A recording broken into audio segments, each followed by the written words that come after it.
Network Nexus, the power of connections to catapult growth with our speaker, Devin Bellamy. In today's digitally driven entrepreneurial world, understanding the nuances of marketing is crucial for success.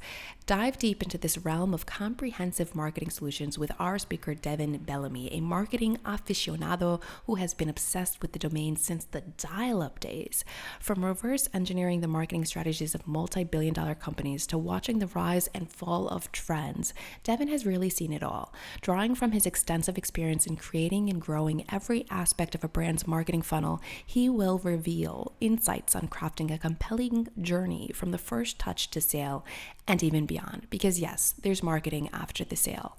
As a proficient user of HubSpot and an observer of evolving trends, this session with Devin promises to be a game changer for entrepreneurs aiming to maximize their brand's digital footprint. So I'm excited to have Devin here with us.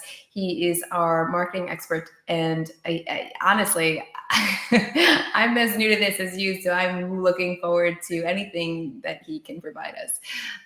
Welcome to the show, Devin. Hey, thanks for having me. Yeah, it's our pleasure.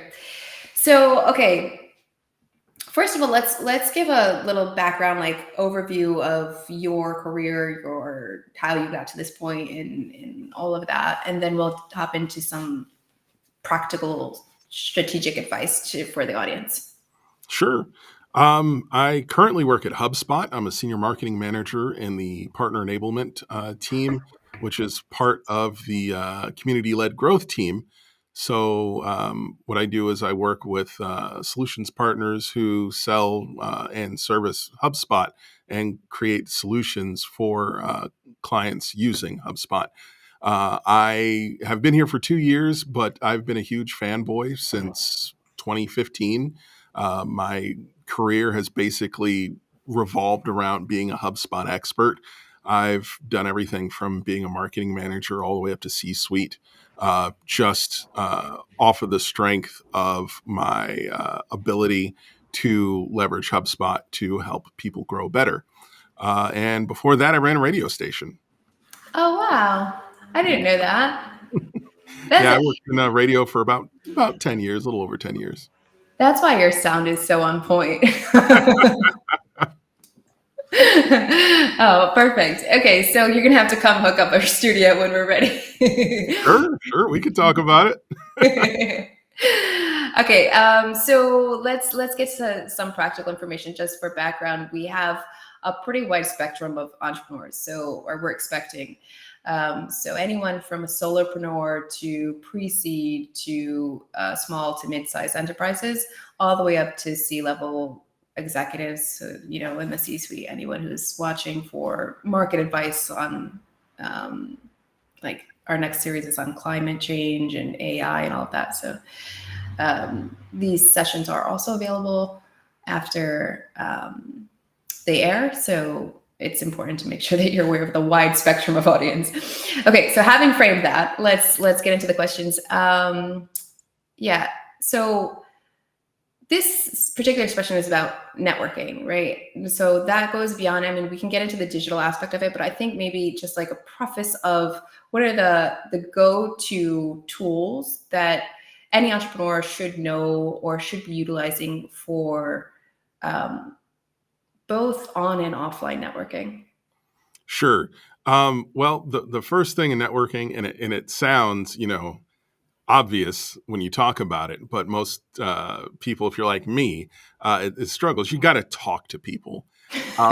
That's step one.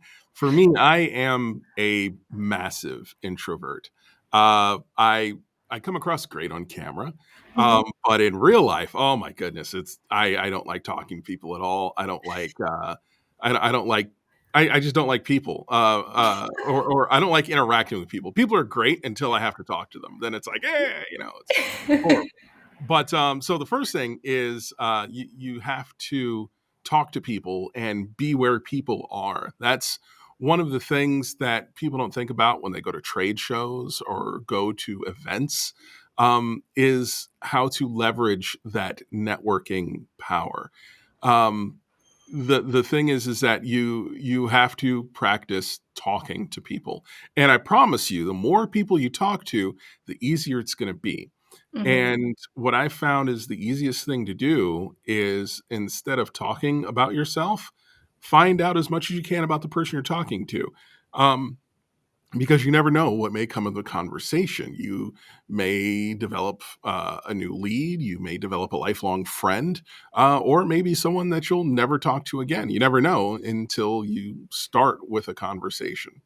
Yeah, I'd say that's pretty solid advice. I mean, I think that it's a common advice from most of the speakers where you in business in general, whether you are talking to potential partners or clients, even if you're doing market research, it requires that you talk to whoever's buying the product to understand exactly what's going on, because the numbers don't always tell you everything. So Right. very, very poignant point to point out to our audience, and also kind of caught me off guard because you're our networking expert and you don't like people, but I get Yeah, it. it's a funny story. I actually started a community um, because I knew that networking was important. That's why people kind of know me in the networking community growth space.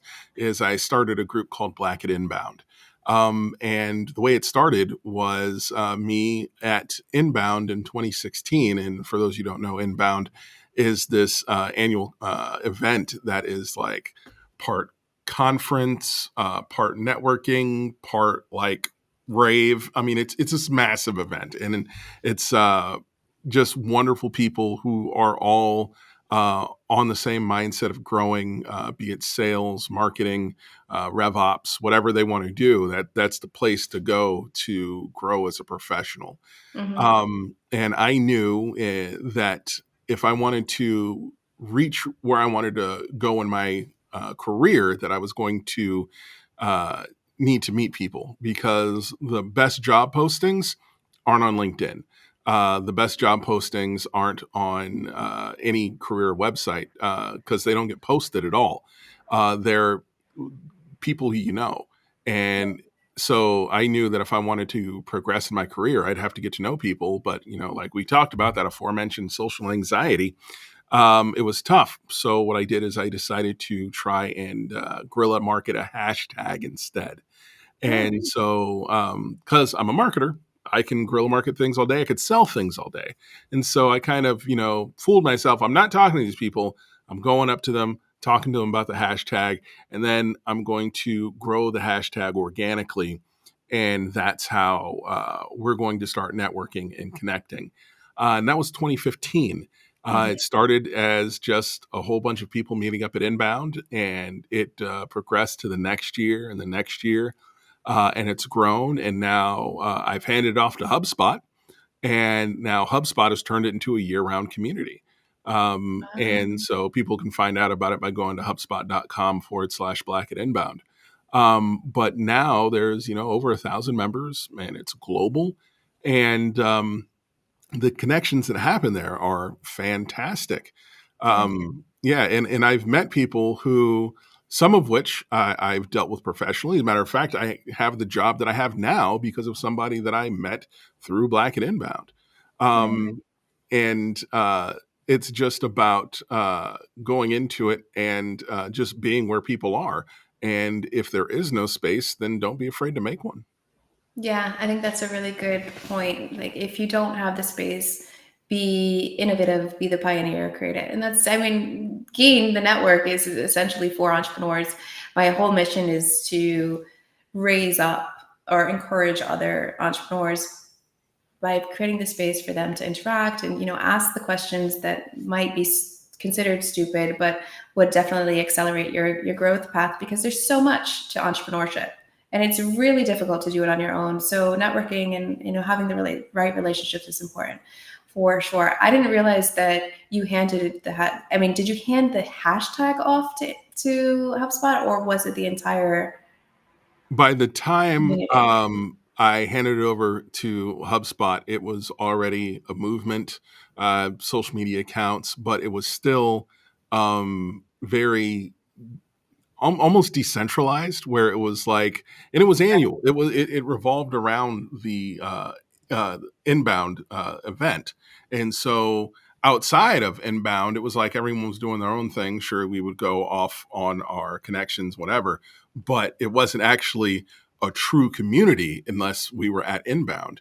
And had a conversation with a wonderful woman by the name of Shayna Summers, who was looking at creating a similar initiative while she was at HubSpot. And I said, well, instead of that, why don't you just take mine? And so they took over all the social media, took over everything, just took over the brand itself, because by then the brand was established. And so, like in entrepreneurial terms, I was the startup founder, and then I exited. And my exit was not in the form of money; it was in the form of every single piece of Black and Inbound swag that is ever produced. I get at least one copy. That was my.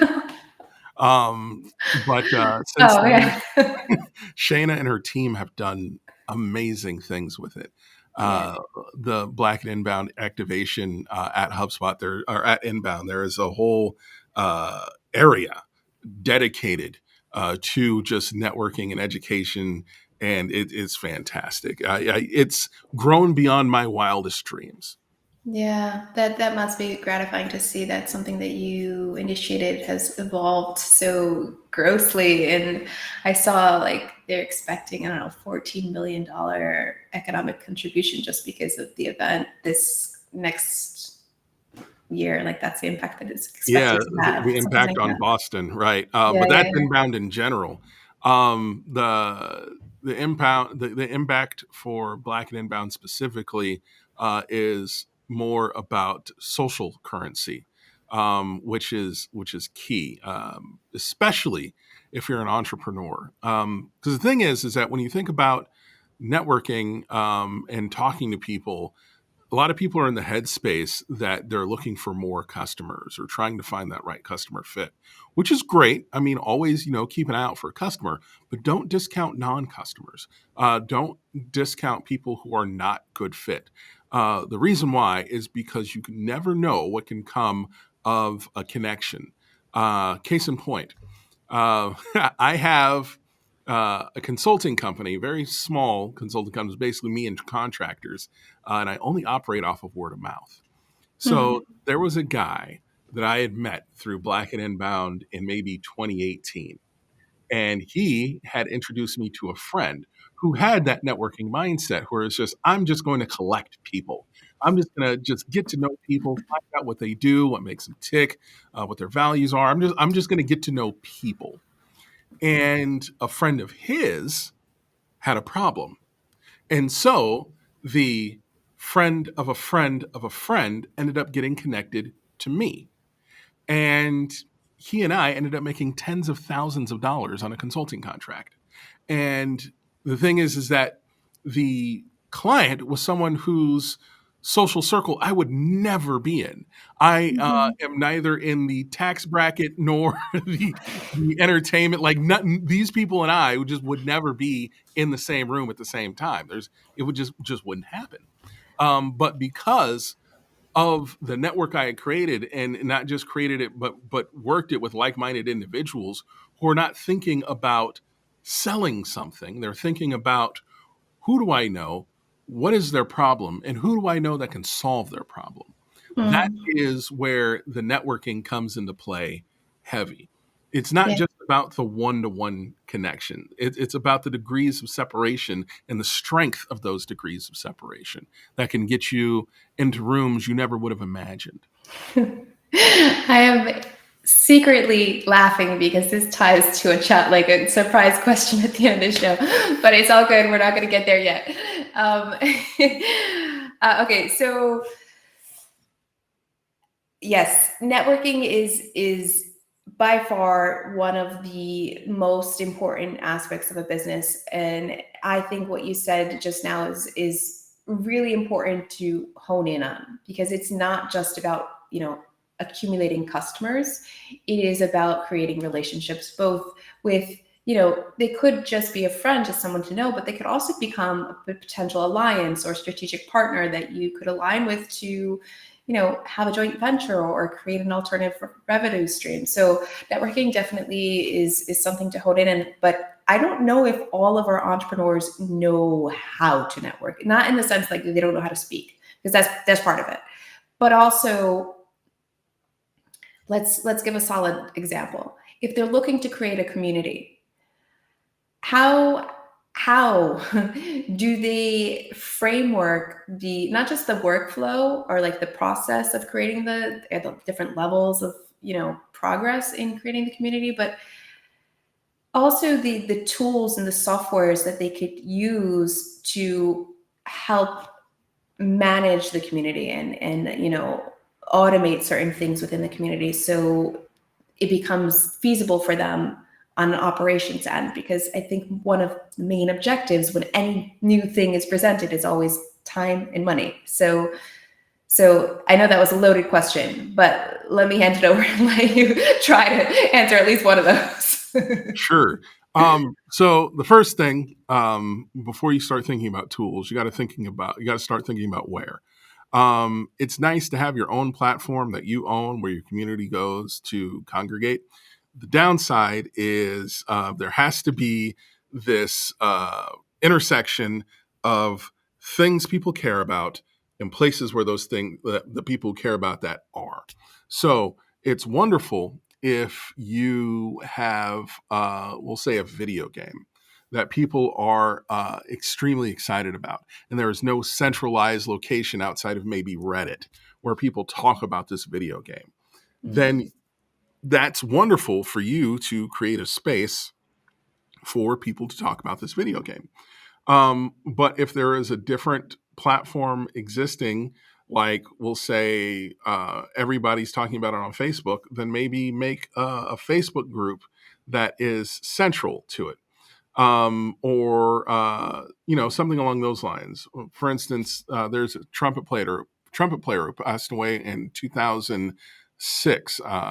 His name was it was either 2006 or 2008, but his name was Maynard Ferguson, and he was just like one of the greatest trumpet players to have ever lived, and I was a huge fan. And I knew that he had two demographics. He had uh, boys who were between the ages of 16 and 20 who wanted to play like him.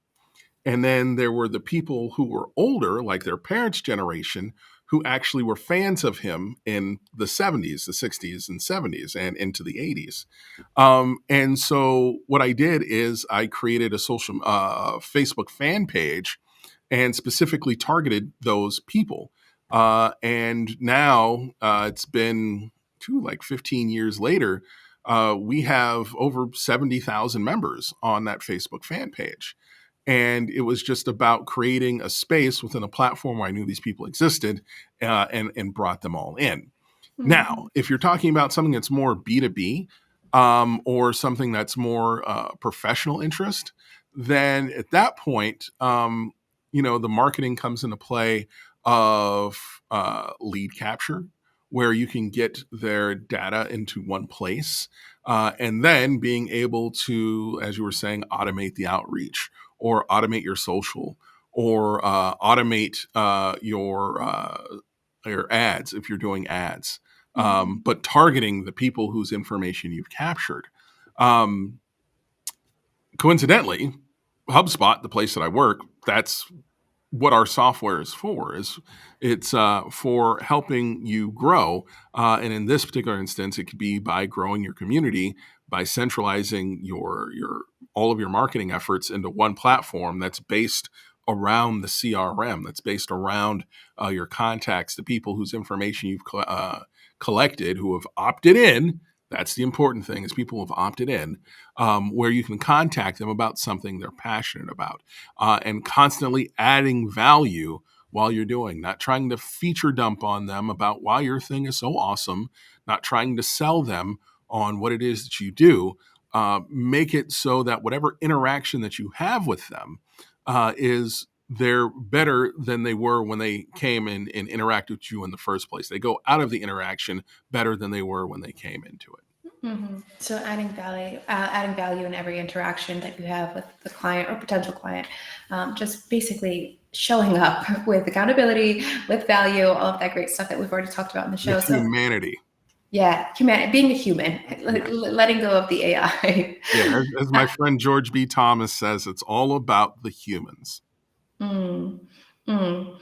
So okay, this particular series is specifically geared to help entrepreneurs with a fast, at least maybe, I know it's not always attainable, but what would be the quickest way for someone to grow an audience, or well, there's a couple of things that we're talking about here. So it's one, growing the community, and then the other one is sort of curating the content that feeds to the community. So what would be the fastest and most feasible, like 90-day stretch plan for a company to consider? Let's start with a smaller company, because I think that's easier. Usually larger companies require a little bit more information to answer. Well, either way, I got this great advice from a rapper from the 80s. His name was MC Shan. And he said, regardless of how big or small your organization is, it doesn't matter. You have access to the same internet as everybody else. You have access to the same websites, the same communities. You can do everything that the big companies can do. The only difference is bandwidth, how much time you have to do it. So if you are wanting to get into touch with people who are excited about what you do, you're not. It's not going to happen because no one knows what you do. What you want to do is find people who are actively talking about or searching for solutions to the problem that you solve, and even making people aware of the problem that you solve. If we're talking about the flywheel in the inbound methodology, we're talking about awareness. Awareness is the first step, either finding people who are aware of the problem or making people aware of the problem. And after that, we talk about consideration and decision. But the first thing within your first 90 days is go to where people are that have the problem that you have. For instance, I had a home automation startup that I had started like in 2020, I think. And with my home automation startup, the idea was to create a home automation solution for people, for seniors at home, so they can live at home safely and not have to go to assisted living facility as early. And the idea was to not sell to the seniors, but to sell to their kids, so the kids can be attached to the house and be able to monitor, like if mom hasn't been moving around, then we know. If mom left the stove on, then we'll know, and we can even turn it off remotely and just do it all from our phone. So if we're thinking about that, the two places that I want to look at is, one, I want to look at the sandwich generation. I want to look at the people who are both taking care of kids and their parents. Older parents like me. I have my two youngest are 5 and 2, and I'm 43 years old. And it's like, my goodness. But I also have a mother who's 65 who has brain issues. And so, yeah, she's still a handful. It's fine, but she's able to live alone in part because of the home automation solution. So what I can do is I can find people who are talking about home automation, people who are looking at home automation, smart homes. But then I can also look at people who are struggling with having an aging parent, and having these two different groups that I can target and make aware of the problem. Like, oh man, has your mom ever left the water running in the bathtub and just started watching TV? And then it's like you got to pay somebody to fix the floor because the bathroom's flooded. It's like, oh man, that's so annoying. It's like, it's crazy. There's water sensors though that can do that. I'm not even talking about what I'm doing. I'm just talking about different ways to solve different problems. It's like if she left the stove on and she's in a gas house, there's this robot that can just turn the gas off. It's crazy.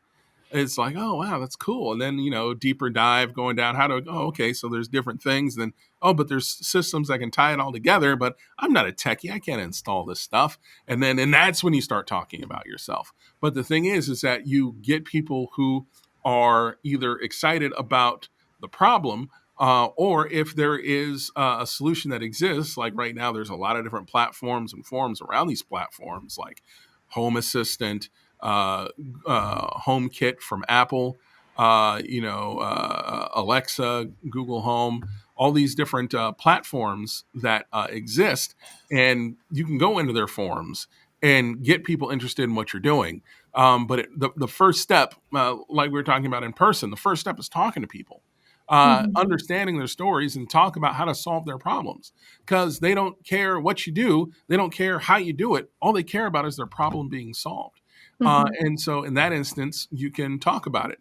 But at the same time, I'm talking to all the home automation nerds. I'm not just talking to the ones with moms who have problems. I'm even talking to people who know how to do what I do. And the reason why I'm talking to them is because they can get excited, even though they can do it. They much probably or possibly would much rather pay someone else to do it, and possibly even do it better. They might have ideas on how to improve my product. They might know someone who's asked them about doing what they do. Mhm. Mhm. It's all about building those relationships and talking to people, interacting with them. And for a lot of us, me included, it's a very unnatural thing to do. It might be easier to do online in like a forum setting or on a Reddit. But either way, it's not one of those build it and they will come. I don't care how cool your solution is. That's basically like printing up a whole bunch of flyers and putting them on your counter. That's not going to bring business in the door. You got to hand them out. You got to get out there and interact. Yeah. So, I mean, I think that's a really good example, a solid, case study of how this stuff can be applied to real businesses. I mean, it just, I think majority of our audience is, pushing mundane household objects, right? Things that it's difficult to sort of understand, how do you add a value to this, or how do you pitch the value of this?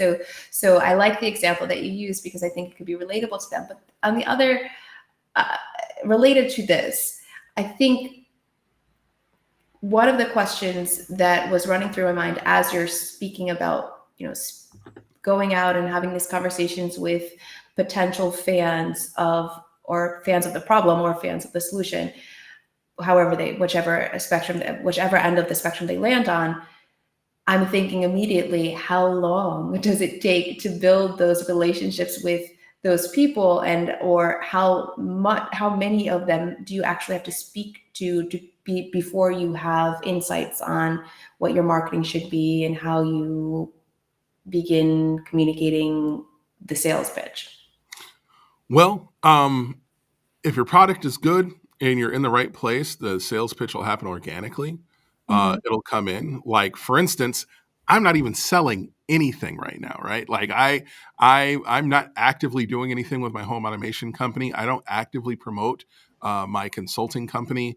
I am not on the sales team at HubSpot, but I've already included all three of those into the conversation. And Mhm. chances are, if any one of those were interesting to someone, if I was having a one-on-one conversation with them, then they were, oh, tell me more, tell me more, and that's what would have happened. And if it would have come up organically, great. If not, it still would have been value in the conversation for both of us because the conversation was had, even if the conversation only lasted 3 minutes. The Right. thing is that if you're doing what you're doing correctly, chances are you've already interacted with people who have the problem before you've created the solution. Mhm. If you the thing is that networking doesn't stop with what you do or the problem you solve. You should at your core be networking for the sake of networking. You Mhm. should be talking to people and getting to know people and just being a person with other people. Just Yeah. like I'm not talking to the CEO and such of such and such. I'm talking to Dan. Dan has 3 kids.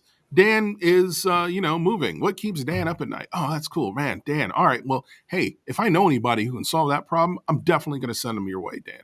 And if I can solve one of the problems, or if I know enough about the problem that I can pay someone else to solve Dan's problem, and Dan can pay me, then But the thing is at the end of the day, it's you think about salespeople from pre-digital and the Rolodexes that they had and the Mhm. stacks of business cards that they had. Mhm.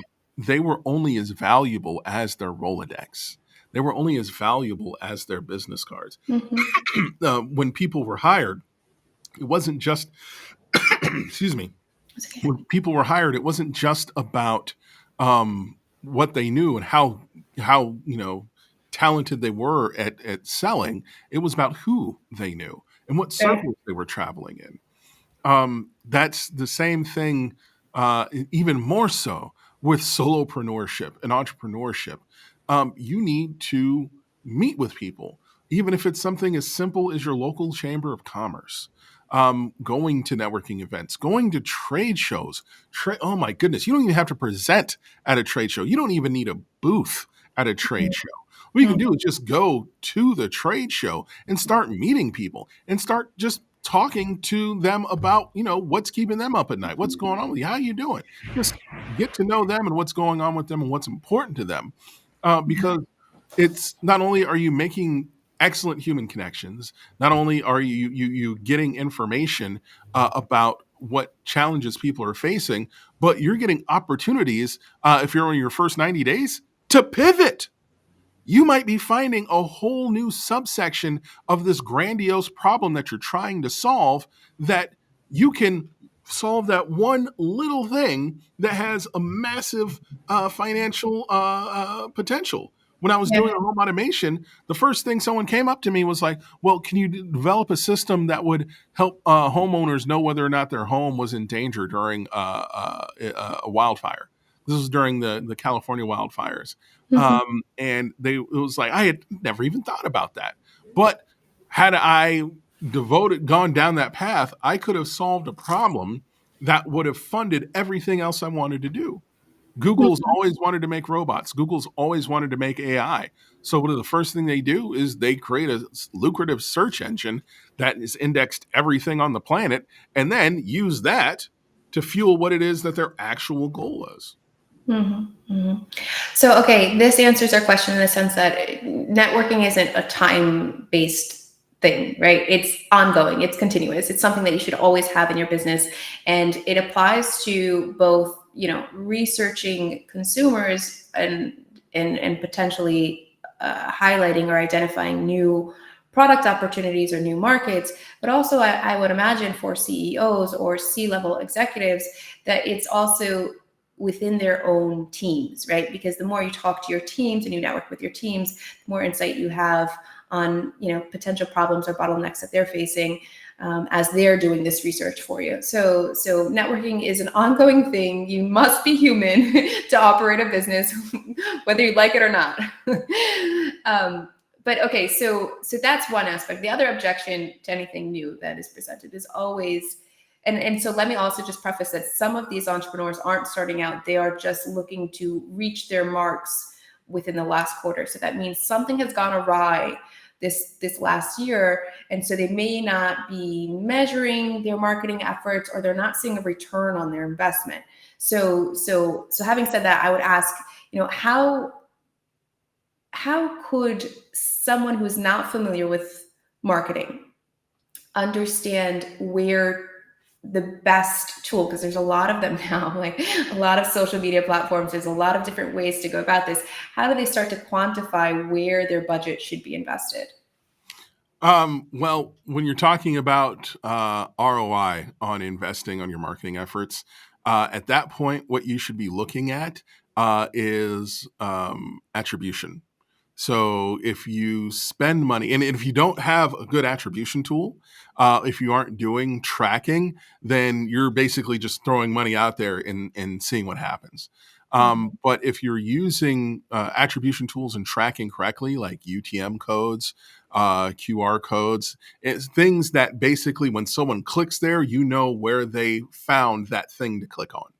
Mhm. And or if somebody goes to a URL on a billboard, then you know which billboard they found the QR code or the URL. And so you know this is working. I'm going to spend more money on this. That's the key. Is basically attribution. And again, coincidentally, something that HubSpot is excellent at. When you're using the HubSpot's automation tools, they're auto generating uh, uh, with UTMs into your URLs. And so it's not just mywebsite.com, it's mywebsite.com / and then all the information that whatever software that you're using to track will tell you. And with HubSpot, it can track all the way from the first interaction with your brand all the way to the close and beyond.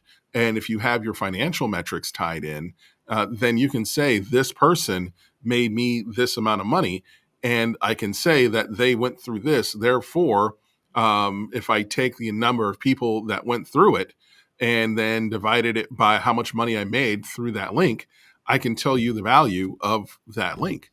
Mhm. But that's getting a little bit more into the analytical side of it. Um, Mhm. but the idea in that case, or in any case really, is just to use attribution and to start tracking what's making you money. Because if your goal is just getting more people, that's one thing. You can track that too. But if your goal is to make money off of what it is that you're doing, your marketing efforts, then you need to start putting things in place that tell you where people are finding you and what it is that they're doing, and then leverage accordingly. And if you're so far off track, if you're already doing that and you're so far off track, iterative changes aren't working, don't be afraid to just set the whole thing on fire and start over. Sometimes iterative change, you can just iterate ad nauseum and end up nowhere because you're making small incremental changes in the complete opposite direction, where you're just slowly going this way, but your solution's way up here, you know? So don't be afraid to try something new. But Yeah. test, change, and look at your numbers. What's making you money? Yeah, so attribution is the key to understanding how your money is being used and or whether or not you should continue investing in those practices. Obviously, that ties into accountability, tracking your team, tracking everything, all of the efforts that your business is busy creating should be tracked. So get on that if you're not doing it already.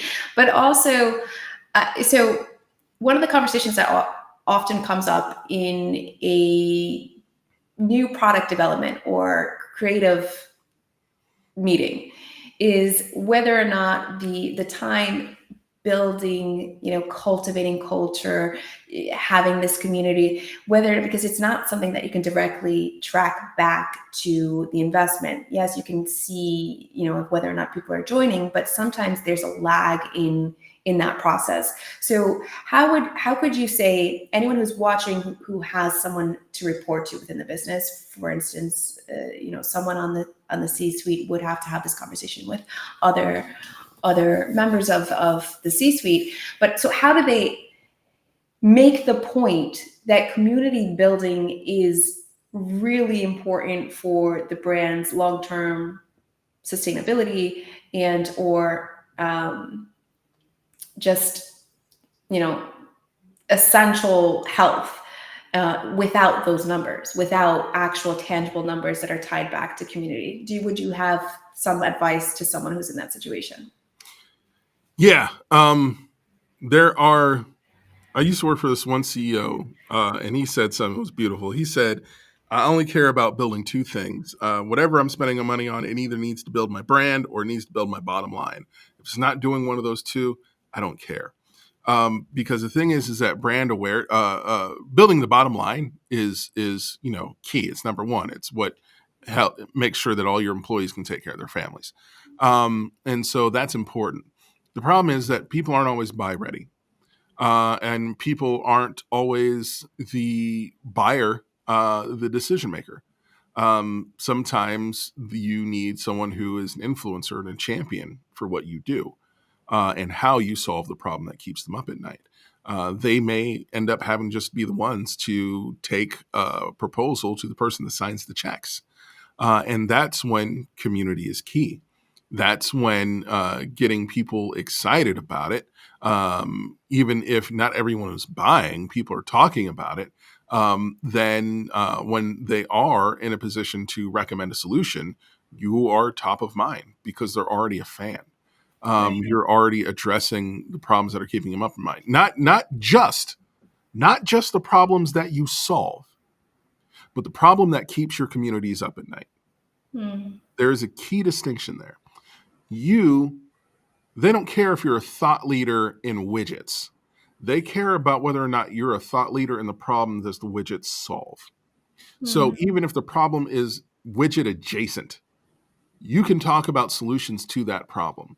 You're building communities around, at least initially, around the problem that's being solved. Now, once you become the champion of the problem that you're solving, or you solve the problem for enough people, then people start becoming champions of you. Like you look at HubSpot. People have been, fans of marketing automation, email automation, and that's where HubSpot really broke in the door. But then there is inbound marketing, and there's HubSpot Academy. Then there is the growth of the HubSpot platform at large, and there are countless stories of how HubSpot is changing companies and changing people's lives, mine included. Like I said, I'm not just an employee, I'm a total fanboy. And then people start getting excited about the brand. And it's not just the brand that people are getting excited about. They're excited about the culture and the belief system that powers the brand. Like for us, our core principles, the acronym is HEART, where it's humility, empathy, accountability, remarkability, and transparency. Mm. And so everything we do is about exuding those 5 values. And so those are things that people rally behind. But it didn't start with, oh, I love HubSpot's culture. It started with, I love that the problem that they're solving and how they're solving in a way that I can sleep at night knowing that this problem is taken care of. And Mhm. man, they're good at it. And it evolves from there. So you Yeah. don't just start out being a Nike or a Google or an Amazon or a HubSpot. You start out by being a champion of the problem that they're solving. Yeah. That makes a lot of sense. All right. So we've come to our end of our session, and I could pick your brain for the rest of the evening, but I'll leave it. I'll leave it at this, out of respect for your time, and also let's just bring up the QR code again. I don't know if we did before. So Devin is been. He told us a little bit about, sorry, that's not the one. He told us a little bit about his inbound community. And if you're interested and you want to know a little bit more about it, just hit the QR code or snap the QR code, hit the link in the chat, and go ahead and interact with Devin there or find more about it. And before I send you off, obviously I will thank you for your time and your I've been saying this to all the speakers, but it's honestly really important for me to acknowledge people for what they do. Like, I think that not just for you giving me the time and being generous with your knowledge, but the fact that you've dedicated your whole life into following what you're passionate about and, evolving into this expert in your field. I think it's worth, just taking a moment to say thank you and acknowledge you for what you do. So thank you for that. And then also, I have a surprise question. So I think you actually might really like this because of what you said throughout the session.